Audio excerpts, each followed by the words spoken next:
Welcome back to my channel Pratyu's life.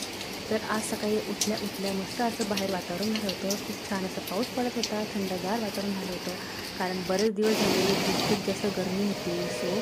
आणि पाऊस म्हटलं की आपले प्लॅन्स पण हॅपी माझे प्लॅन पण खूप काही नाही, पण जे काही थोडे फार आहे ते खूप जास्त असे हॅपी आणि असे टवटवीत हिरवेगार कलर मी दिसत होते। बाहेर मस्त पाऊस पडतो, आपले झाडे पण छान दिसत आहेत गॅलरीमध्ये। तर मग छान अशी गॅलरीचं वगैरे छान व्हिडिओज काढले, मी माझी ब्लॅक कॉफी एन्जॉय केली। आणि मी आता बऱ्याच दिवसापासून माझी ब्लॅक कॉफी स्टार्ट केली, सो मला खूप छान असं फ्रेश वाटतं सकाळी सकाळी। त्यानंतर प्रियांश आमचं ते ग्रुपकडे बसूनच दूध पिण्याची आपली मजा घेत होता। आणि आज मला मंदिर क्लीन करायचं होतं, सो पटकन सकाळी पहिली माझी आंघोळ वगैरे करून घेतली, कारण तसं आपण मंदिर आवरू शकत नाही। आणि बरेच दिवस झाले मंदिरकडे माझं व्यवस्थित असं लक्ष पण नव्हतं देवघराकडं। म्हटलं की आज व्यवस्थित असं पहिले छान असं मंदिर पहिले साफ करू, नंतर घरातलं आपण मग काम बघू। सो पटकन आंघोळ वगैरे करून घेतली, फ्रेश झाले, आवरलं आणि माझे मंदिर साफ करायला घेतलं। आणि त्यातल्या त्यात पहिले दिवे वगैरे घासणं खूप गरजेचं, कारण ते जर जोपर्यंत सुकत नाही सो तोपर्यंत दिवा लावायला पण आपल्याला जमत नाही। म्हणून मग पहिले सगळे जे दिवे वगैरे काय असेल आणि देवांखालचं जे कपडा असतो सो ते सगळं मी काढून घ्यायचं, इथं काम माझं चालू होतं। देवघरातल्या सगळे जे देव वगैरे आहे ते साईडला ठेवून त्यांच्या खालचं कापड पण व्यवस्थित असं सगळं काढून घेतलं, कारण नवीन वस्त्र लगेच टाकायचं असतं।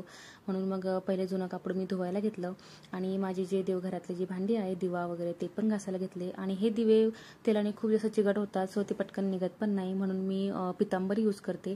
त्याने मला असं वाटतं की पटकन आणि खूप छान असे क्लीन होऊन जातात आपले दिवे वगैरे, आणि त्यातला जो तेलकटपणा असतो तो पण बऱ्यापैकी निघून जातं। आणि मी पितांबरीमध्ये काही लिक्विड वॉश जे असतं आपलं डिशवॉशर सो ते पण मिक्स करते, त्याने की अजून जास्त इफेक्ट पडतो भांड्यांवर। छान अशी भांडे घासून आणि व्यवस्थित छान असं धुवून सुकवायला ठेवले, कारण जर त्यात पाणी राहिलं तर परत दिवा लागायला पण प्रॉब्लेम होतो। सो ते सुकेपर्यंत मग मी माझं देवघर आवरून घेतलं, बाकीचं साफ करून घेतलं आणि देवांना पण आंघोळ घालायची असते। सो इथे मग माझी पहिले भांडे वगैरे घासून झाली आणि मग मी माझे देवघर आवरायला सुरुवात केली होती। आणि सगळ्यात आधी माझे जे देव आहे त्यांना मी छान अशी आंघोळ घालून त्यांना क्लीन करून आणि मग देवघरामध्ये विराजित केलं। त्यानंतर मग माझे तोपर्यंत देवघरातले दिवे वगैरे पण सुकले होते, सो ते पण छान क्लीन केले, कोरडे केले आणि मग दिवा लावून दर्शन घेतलं। आणि त्यातल्यात आज माझा उपवास पण होता, सो आज लंचमध्ये पण फक्त खिचडीच बनवायची होती, जास्त काही भाजी चपाती असं काही मेनू नव्हते। आणि प्रियांशला पण खिचडी आवडते, सो आमच्या दोघांचं पण त्यामध्ये होऊन जातं। म्हणून मग म्हटलं की चला आज काही काम नाही, सो पहिले आपण देवघर आवरून घेऊ। सगळं झालं, मस्त छान अशी दुपारी माझी खिचडी पण मी एन्जॉय केली, खिचडी आणि दही। आणि मला तिखट आवडते, प्रियांशला थोडी कमी तिखट लागते, पण होऊन जातं दोघांचं मॅनेज। नंतर मग माझं थोडंसं वर्क बाकी होतं ब्लाऊजचं, सो ते कंप्लीट केलं। संध्याकाळी मस्त ड्रायफ्रूटची चिक्की बनवली होती। तर असा होता माझा आजचा दिवस, कसा वाटला प्लीज कमेंटमध्ये नक्की सांगा। आजचा व्हिडिओ जर आवडला असेल तर प्लीज लाईक करा, शेअर करा आणि छान छान अशा कमेंट करून सांगा। आणि व्हिडिओ माझी आवडत असेल तर प्लीज माझ्या चॅनलला सबस्क्राईब करा। Thank you so much for watching my video. Bye bye.